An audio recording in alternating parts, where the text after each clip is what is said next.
Hey, Forever Family, how y'all doing tonight? Good, good, good. Hey, look, so I'm going to keep it short, sweet, and to the point. I'm going to keep it on track for you. I'm going to go right through what was to what is. So, taking you back as far as I can, first memory I have as a child was being molested by family friends. Not the greatest first memory anybody should ever have. Second memory I have is my dad walking down the street with a bunch of guys in baseball bats to beat each other up. Two great memories right out the gate. 4 years old. The molestation went on for about 2 years of my life. My mother used to send me out the door kicking and screaming. I never wanted to go, but I used to have to go because she forced me to.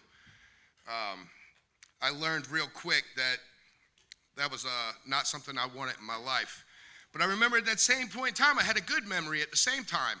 I remember it was the first time that I ever experienced God, and I didn't see it then, but I see it now, right? Hindsight's always 2020. It was the first time that I ever met God. That first encounter was when there was a husband and wife. They used to come do vacation Bible school in our little community. And I remember going out and sitting at the picnic bench with them and listening to God, or listening to them to tell about God and all that. But that was the first time I ever experienced God. Now, a lot happens after that. My parents both suffered from drug addiction, alcoholism. I had a highly dysfunctional family. My dad was extremely physical and verbally abusive. He'd break my mother's jaw, and then he'd turn around and kick me into the cabinets. Like, that was my dad. I watched years of drug use and partying happen in our house, my dad being abusive. But it all came to a head real quick at about age 13. I remember when the police raided our house, they kicked in the door. I remember seeing my dad pinned to the floor with about 10 cops around him with guns drawn on him. I remember sitting in the living room with my mother, her in handcuffs, me and my baby sisters. It was rough. In that moment, I didn't realize it, but we were about to lose everything.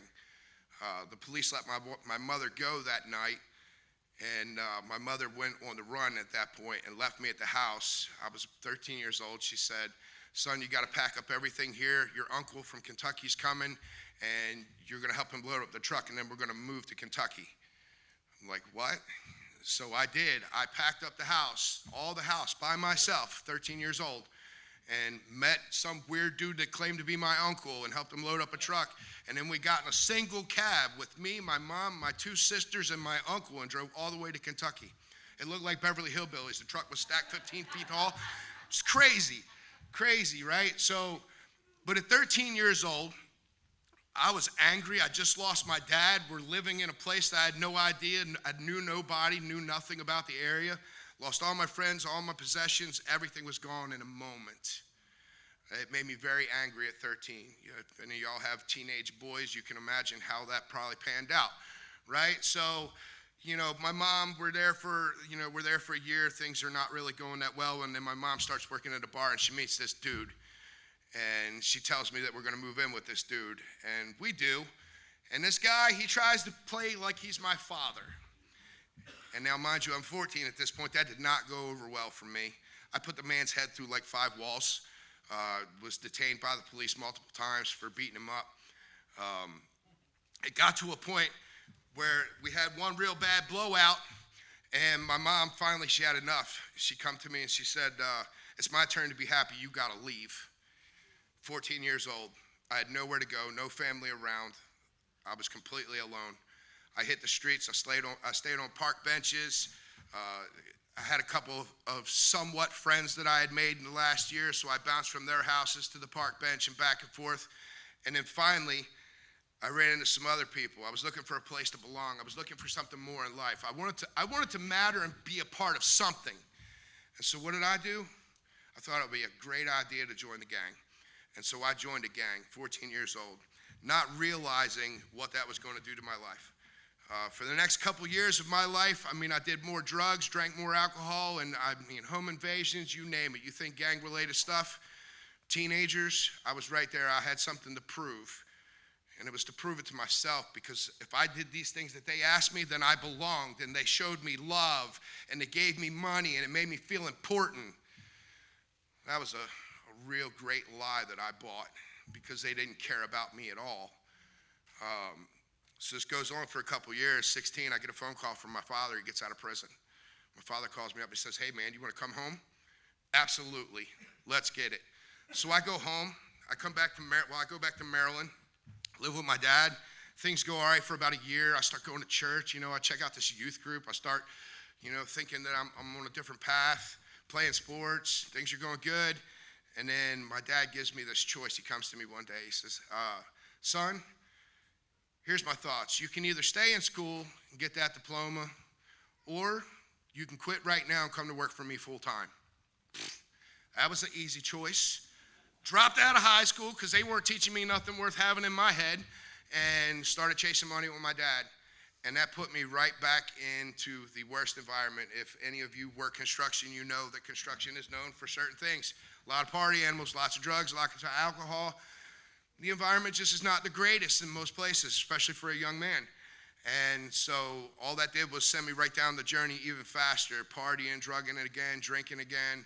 I had pockets full of money. I thought I was on top of the world. And I wound up getting a young lady pregnant at the age of 20. My first son was born at the age of 21.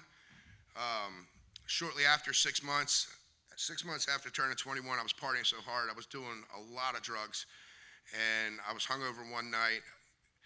Got up from that. It ended bad. I actually wound up going to prison for 2 years for domestic violence after that last stint there, after my son was born. That 2 years in prison actually saved my life the first time. It was the best thing that could have happened because I probably would have been dead sooner. So I spend the 2 years locked up in prison. I start going to every Bible study that's in there because I really wanted to get out of my cell, and church was always there. They had church every day of the week. I didn't care what religion it was. I went to every single one of them because it got me out of my cell, right? So it was good. I read the Bible through, maybe 10 plus times, front to back. And I remember all the guys when I was in there, they used to say, when you go home, you're going to lose that religion. And I said, oh, no, not me, not me. Man, I wasn't home 5 minutes and I threw that Bible out. Threw it out. I was home 3 months and I overdosed and actually died. They had to stick the needle in my chest to bring me back. I was really at a bad rope place there. I was kind of not wanting to live. And so I survived that, obviously. And 6 months or so after that, I meet the woman who would become my first wife. And life starts going good. I start going to life group and church with her, and started serving in the community, started serving in the youth group. I started serving everywhere. I was on fire, but I was still smoking weed at the time.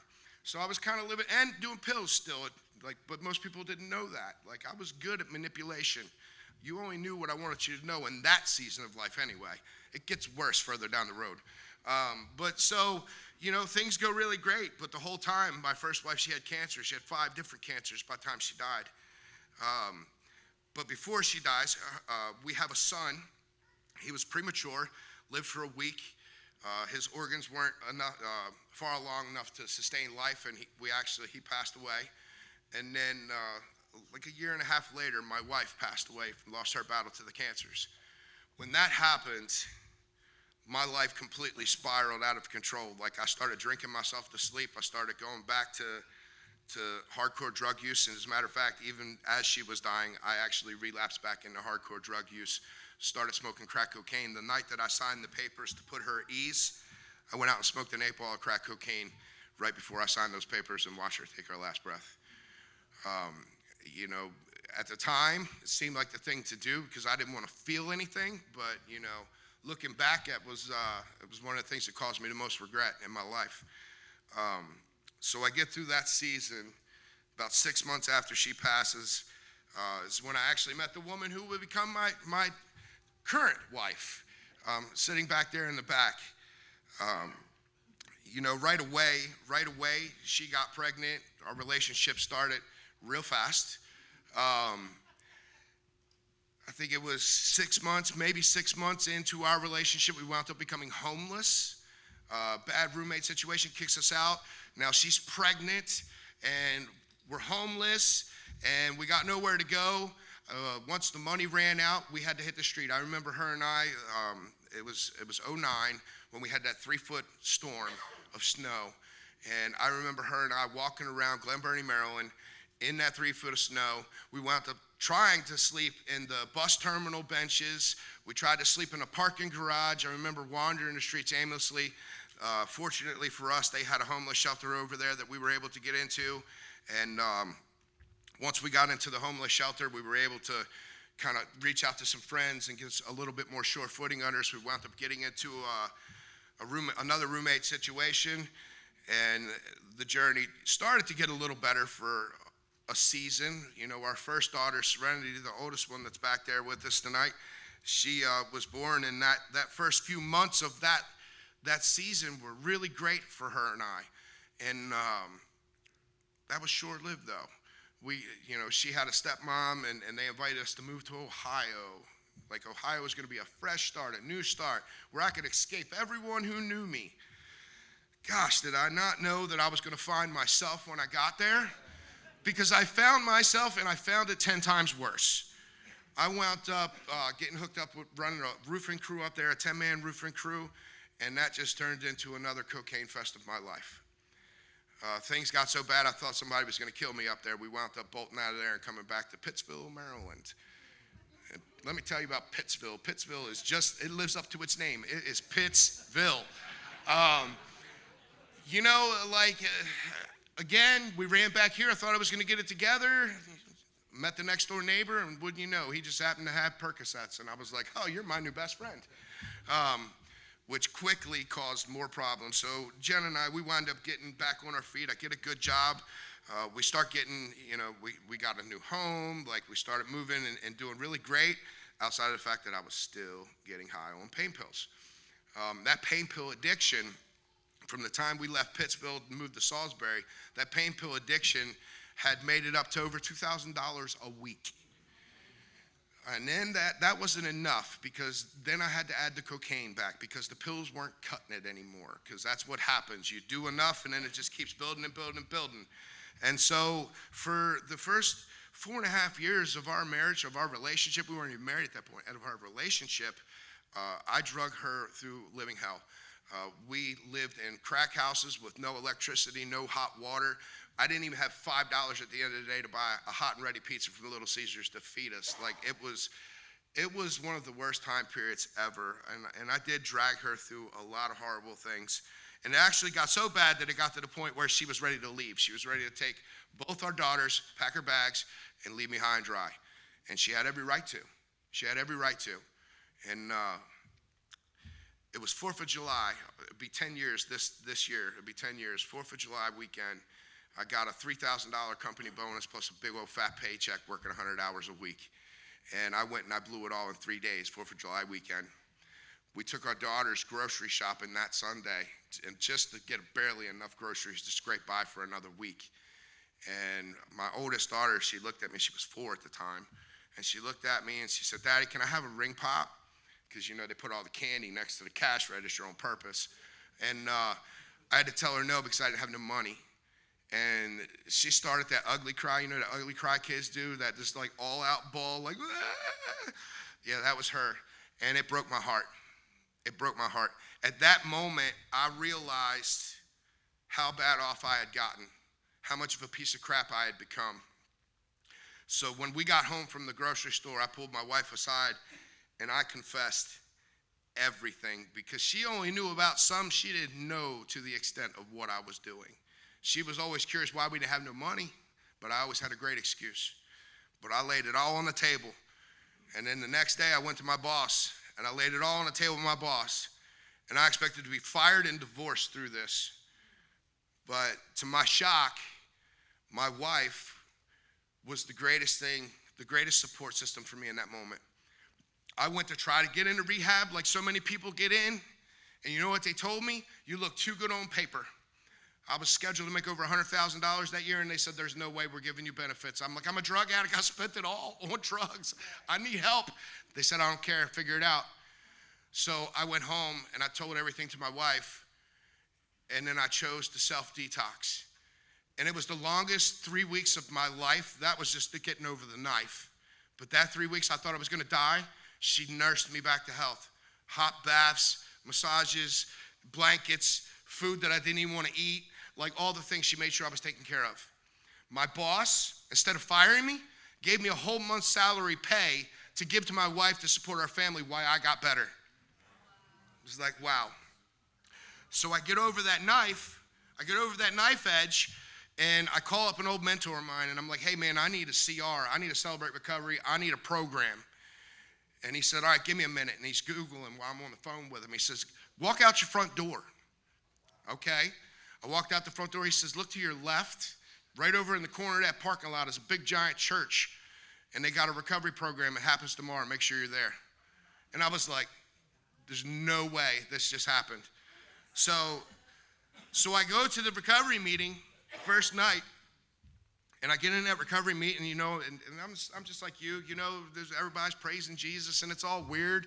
I knew who Jesus was, but I was not in the mood to praise no Jesus in that moment, okay? I was like, I don't really want to be here, but I need to be here, so I'm going to keep an open mind. Got through the large group meeting, went into the open share meeting, and I found my home. There were like 6 dudes in that room that were just like me, screwed up, and they were open and honest and willing to talk about it. They heard me, and they became some of the greatest support systems that I still have, most of them, in my life today. And so I continued to go back to the recovery program, and I went to church on that Sunday. And I remember hearing the pastor say to me, hey, we're all broken people here, but if you have the guts, maybe make this prayer, whatever, whenever, however, wherever. I said, all right, Lord, if we're going to do this, you're going to get all of me. I'm going to put it all on the table. And I did. I put it all on the table with him. I said, you got it. You got it. So what did I start doing over the last 10 years? I started serving in the recovery band. I was a vocalist in the recovery band for years. I started serving in student ministry, became a high-level leader in student ministry. Moved into having Celebrate Recovery has a program called The Landing. The Landing is Celebrate Recovery for teenagers. I ran one of the largest Celebrate Recovery for teenagers in the country for 5 years.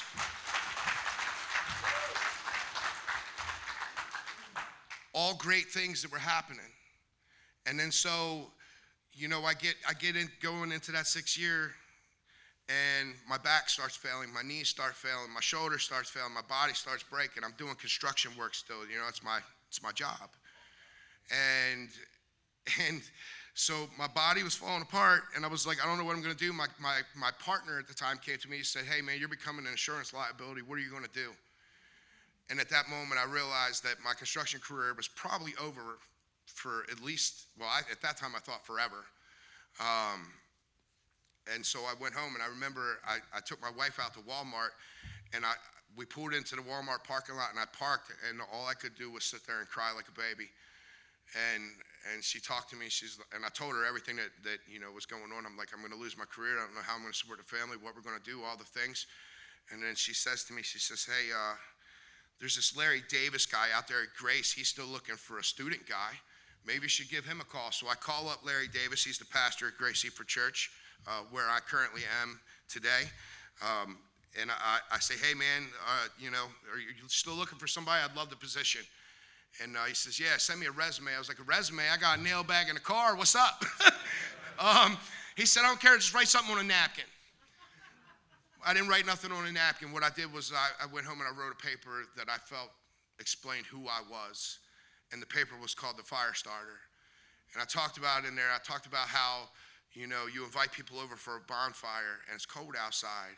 And you ask everybody when they get there, who's going to come help me set the fire? Nobody wants to go out and help you start the fire. You crazy? You invited me over here.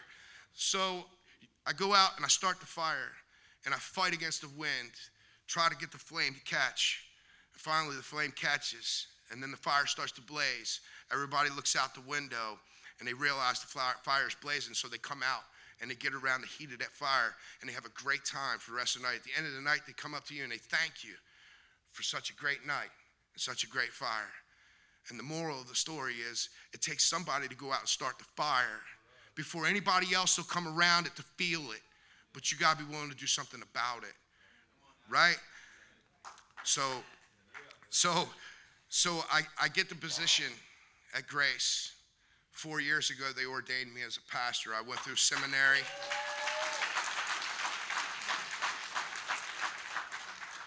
I got my certificate in biblical studies and all the things, and I'm still currently enrolled in the same seminary, taking extra classes at this point because I'm liking the dig.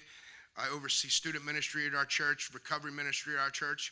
Over the last 2 years, God has laid on my heart to actually rewrite a recovery program, Christ-centered, and I've just about finished all 6 books in rewriting something that is more tangible for people, meeting them where they're at.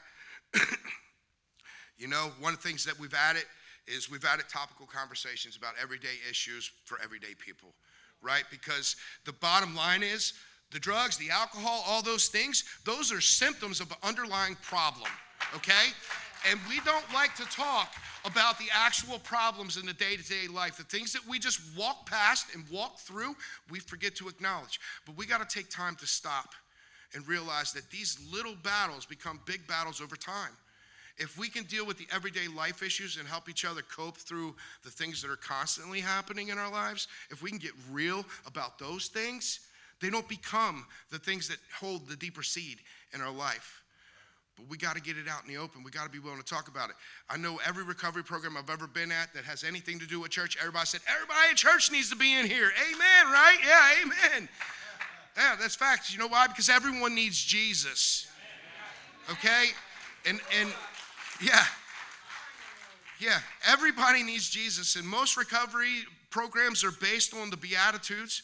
And Jesus didn't write them just for us. He wrote them for all of us.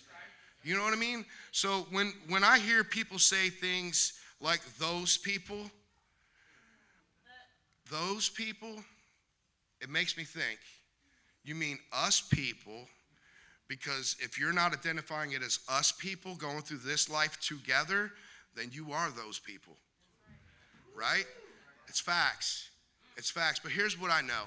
Here's what I want to leave you with, because I'm already past the timer. Zach didn't even wave me down, but I have my own timer set up here because I already know what's up. Look, 4-step work is hard work. You've heard it a couple times up here. It was the hardest thing I ever had to do. It was the greatest thing I ever did, because that's where the real work happens. But remember, 4-step work, you're only going to get out of it what you put into it. You can't play your way through it. You can't fake it till you make it. You have to face it till you make it. That's a bottom line. You got to put the work in if you want the change. So I'm going to leave you with this. Jeremiah 29:11-13. For I know the plans I have for you, declares the Lord. Plans to prosper you, not to harm you. Plans to give you hope in a future. Then you will call on me and come and pray to me, and I will listen to you. You will seek me and find me when you seek me with all your heart. The reason that I want to leave you with this verse, okay, everybody always fixates on that 11. You know, I know the plans. Look, the moral of this story is, in order to break the generational curses that hold you in bondage right now, you have to put that work in. You have to do something now. You're going to reap benefits of it now, but the generations that follow you will reap those benefits even more. So break the curse and be the blessing. Thanks for letting me share it.